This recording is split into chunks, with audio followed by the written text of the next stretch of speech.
Bismillah ar-Rahman ar-Rahim. Thank you for the invitation. Thanks to Dr. Abdulaziz for nice words, and thanks for the organizing committee to invite me. And thank you for making me the last, I think this is the last presentation. And thanks for the preceding speakers, because it seems to be they will give me more time. I may take 5 minutes more. Okay. So I will talk about osteoporosis risk factors and screening. So osteoporosis is not important only for non-rheumatologists, but it is important for rheumatologists. While I am listening to the presentations today, all the talks, they were talking about complication of osteoporosis. So it is very important. In fact, I will talk about risk factor and screening. I have no disclosure for this presentation. As you know, that osteoporosis is a bone condition defined by low bone mass, increased fragility, decreased bone quality, which is important, and increased fracture risk. And this is the WHO definition. And osteoporosis defined in postmenopausal women and men above the age of 50 based on T-score. And as you see here, the normal T-score -1 or above, and between -1 and -2.5 will be osteopenia or low bone mass, and osteoporosis will be less than -2.5, and if there is a fracture, then it is severe osteoporosis. Again, osteoporosis in postmenopausal women is not diagnosed only based on T-score, but patient with low trauma spine or hip fracture, regardless of the BMD, will be considered as having osteoporosis. Patient with T-score -1 to -2.5, which is in low bone mass stage, and fragility fracture in the proximal humerus pelvis or distal forearm will be also labeled as osteoporosis. And T-score between -1 and -2.5 and high fracs will be considered as having osteoporosis. I'll talk about the fracs later. Osteoporosis is very common, very prevalent. Worldwide, there is 200 million people have osteoporosis. And in Saudi Arabia, the prevalence varies between studies because we have mainly small studies. But from Riyadh, it was published that in the female, it is 39.5%. And in male, in fact, our group from our hospital, we published a paper about male osteoporosis, and that paper was, the prevalence is 24.3%.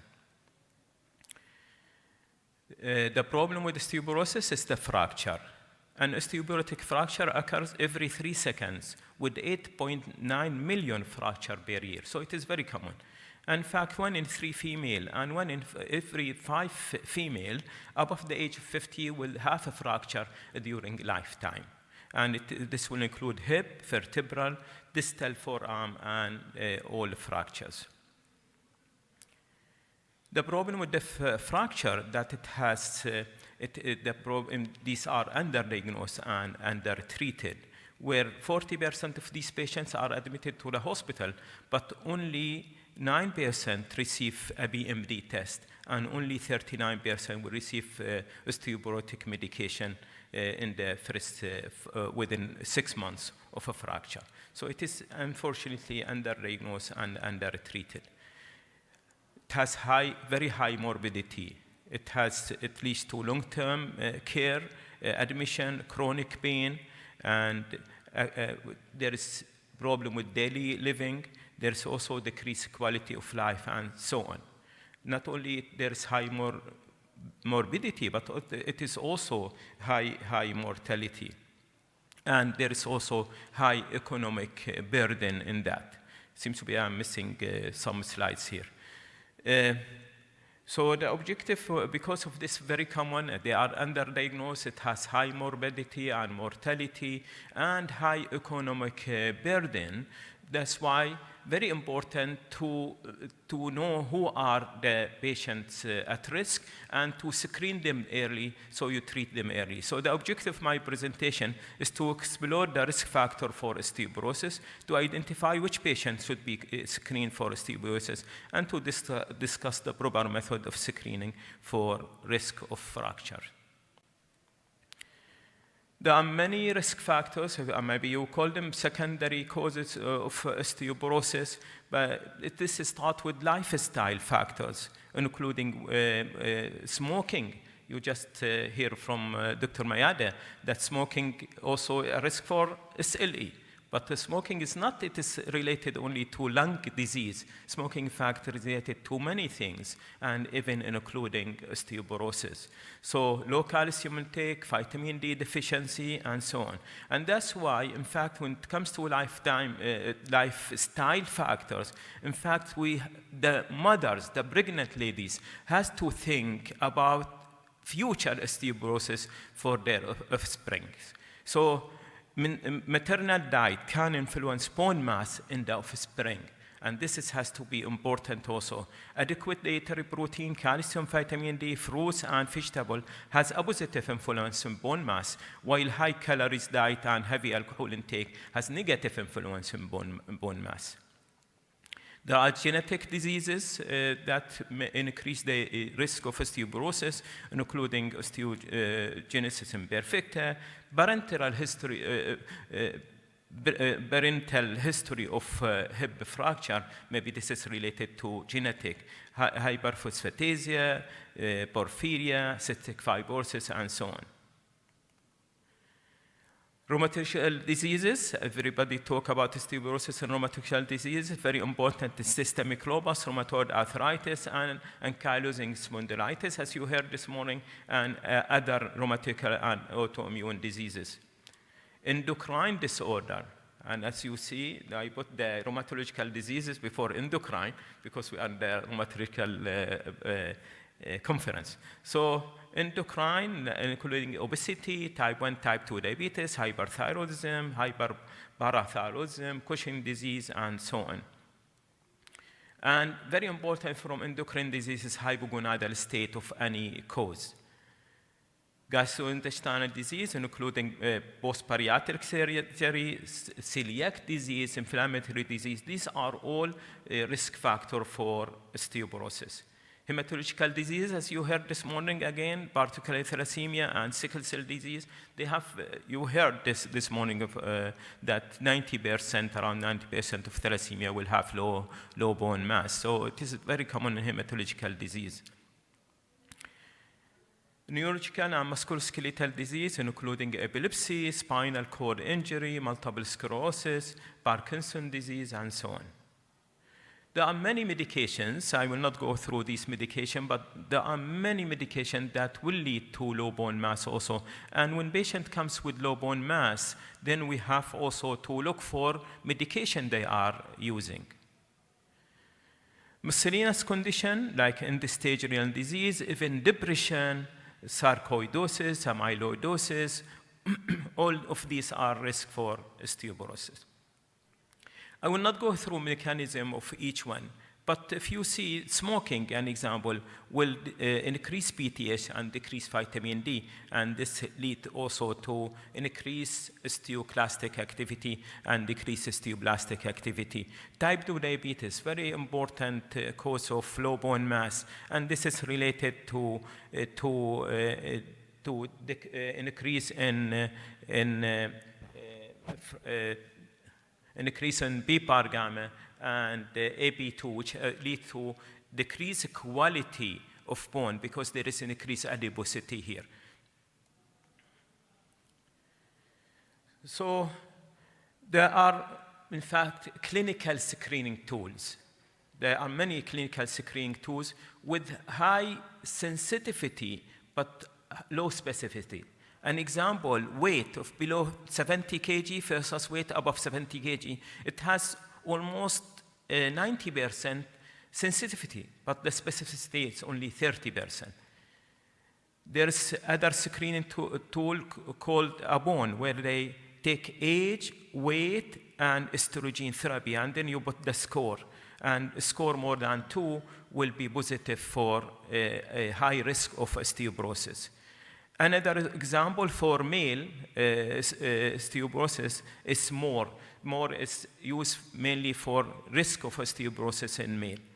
So as I said, there are many clinical scoring scores that may also give you a hint based on scores that if this patient at high risk of osteoporosis or not. You collect points and it will give you the indication of high risk versus low risk.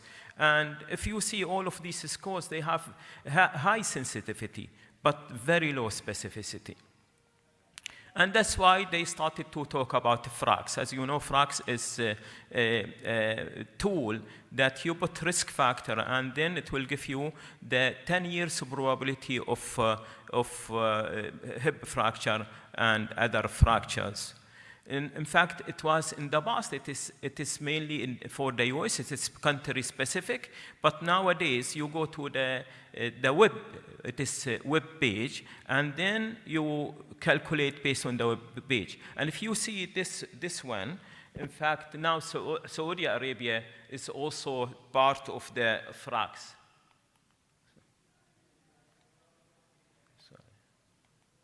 So if you see up the country, Saudi Arabia, it is there now in the new FRAX. And then I put this is an example, and then I calculated the FRAX. It is very easy, in fact. It is in the web. You can go for it. Now, the problem with the initial FRAX, it has a lot of issue. An example does not take care of other risk factors like diabetes, frequency of fall, and dose of steroid, because steroid in the initial one only you put, yes, positive, negative. But now, lately, we have a FRAX Plus. And FRAX Plus, in fact, it's very important factors, including recent or osteoporotic fracture, an example, duration of type 2 diabetes, dose of steroids. So you can add here. But we have to be careful because the initial FRAX, it was validated in many studies. And it is, but while FRAX Plus, it is not yet much validated. There's no strong validation for FRAX Plus, but it will give you an idea also. In the initial FRAX, you can put only the hip BMD. Now in this one, you can also use the spine BMD. So how we screen for osteoporosis? You have the different screening modality, including quantitative ultrasound, central dual X-ray absorptiometry, which is the standard, which is the DICSA, vertebral fracture assessment, and bone turnover marker. I'll talk briefly about each of these. As you see, unfortunately, some people, they diagnose osteoporosis based on X-ray. X-ray is not for diagnosis for osteoporosis. It is screening for bone fracture only. And then we have the DICSA, which is the standard, and it is mainly the DICSA of the spine and proximal femur. But you can use the 1/3 of distal 1/3 of the forearm. So this is the standard for diagnosis of osteoporosis. Quantitative ultrasound, particularly peripheral quantitative ultrasound, is in fact more sensitive than DICSA. But the problem, it has high radiation. And because this is more sensitive, because it gives you the evidence of porosity. It is the bone quality also, while DICSA does not give you the bone quality. Very important to know that quantitative ultrasound, I know that some clinics, they diagnose osteoporosis based on quantitative ultrasound, and they give a treatment based on quantitative ultrasound. And this is not endorsed by WHO. It is not for diagnosis of osteoporosis. Unfortunately, we see this, which is bad practice. In fact, it's not the proper practice that you treat your patient with osteoporotic medication based on quantitative ultrasound.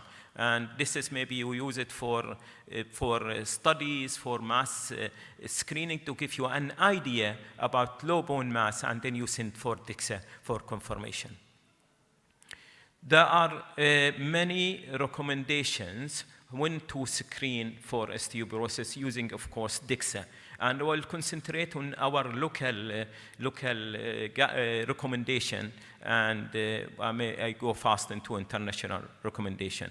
So based on Saudi Osteoporosis Society guidelines in 2015, and it's mainly for postmenopausal osteoporosis, they say all women less than 40 years who have sustained low trauma fragility fracture, they need to have DICSA, and all women more than 60 years of age in Saudi Arabia. So they decreased from 65 in most of the international recommendation or guidelines to less than 60 based on opinion. But I found that Saudi Osteoporosis Society recommendation sometimes are vague. An example, a premature menopause, less than 45 years. So if I have a premature menopause in a patient who is 25-year-old, shall I do DICSA? So they did not define when we will start. And this prolonged secondary amenorrhea more than 1 year. At what age? A patient with 28 years of age, she has amenorrhea for 1 year. Shall I do DICSA? So there's a lot of issue related to Saudi Osteoporosis Society recommendation. And they put many indications. Patient who had X-ray findings suggestive of osteoporosis, such as fracture, loss of height, or thoracic kyphosis. This is very important again. We have Saudi Ministry of Health guidelines. This is very important for people who are working with the Ministry of Health. They published their guidelines last year, in fact, late last year, and they said that screening of and diagnosis for osteoporosis should be started at the primary care. And you screen, in fact, anybody who has postmenopausal woman more than age of 50 and early menopause less than 48 years of age, and patient on long-term steroid therapy and presence of any underlying disease that lead to increased risk of osteoporosis. And how we screen these patients? Through history and physical examination and using the FRAX. And then the indication for DICSA, if the FRAX more than 20% for major osteoporotic fracture and more than 3% for hip fracture. Now, some authorities, they use if it is more than 20 or more than 3%, you need to you diagnose osteoporosis, and less than 10 for major osteoporotic fracture, they are considered as normal, and between 11 to 19, these are the one in between, you go for DICSA. And age, female or male, age 65 and older.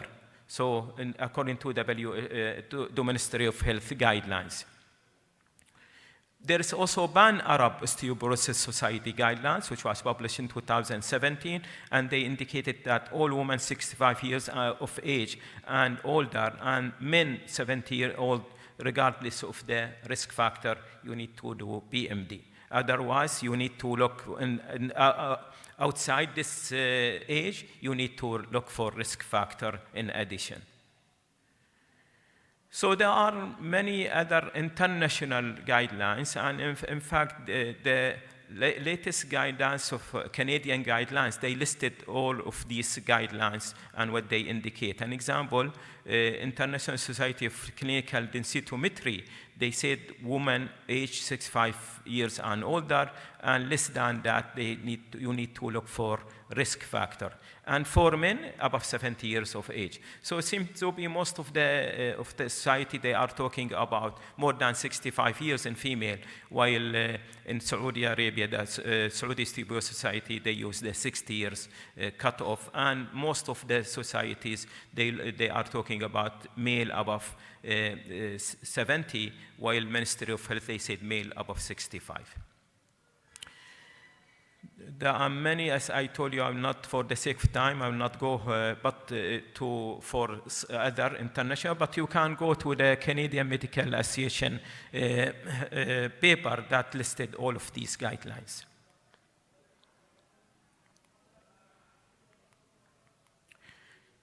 So, but let me mention that American Diabetic, we were very happy for the guidelines, American Diabetic Association guidelines, which was published this January, that they included bone health as part of standard care of patients with diabetes. And they say fracture risk should be assessed in older adults with diabetes and as part of the routine care in diabetic clinical practice according to risk factor and comorbidities. And they indicated that monitor bone mineral density using double energy X-ray absorptiometry of high-risk older adult with diabetes age more than 65 years and younger individual with diabetes and multiple risk factor. This is from the Saudi Osteoporosis Society. Now, the second screening method is vertebral fracture risk assessment, which is VFA, and this can be by the DICSA machine or by simple X-ray. And there are indications for such modalities. Now, biochemical bone markers, briefly, they are not for diagnosis, but can be used for monitoring. And these are the bone markers, but mainly for bone formation marker, it is the BINB, and for bone resorption marker, it is the CTX. Now, in addition to evaluation for risk of osteoporosis, there are many evaluations for risk of fracture also we need to evaluate. And these are risk of fracture in patients with diabetes from American Diabetic Association. For the sake of time, I will not go through secondary osteoporosis, but Saudi Osteoporosis Society guidelines stated that investigate for secondary cause, especially in men and premenopausal women, and look for possible contributing factor in all patients who are young. So we don't treat young patients simply. So in conclusion, osteoporosis is prevalent and can lead to osteoporotic fracture with high morbidity, mortality, and economic cost. Clinical risk factors for osteoporosis are common with multiple etiologies. Clinical risk factor assessment is best carried out utilizing FRAX. Different societies have different documentation for screening, and screening for risk factor of fracture is also of importance, and young patients confirmed to have osteoporosis need to be investigated for secondary causes. Thank you very much. Thank you, Prof, for the informative lecture.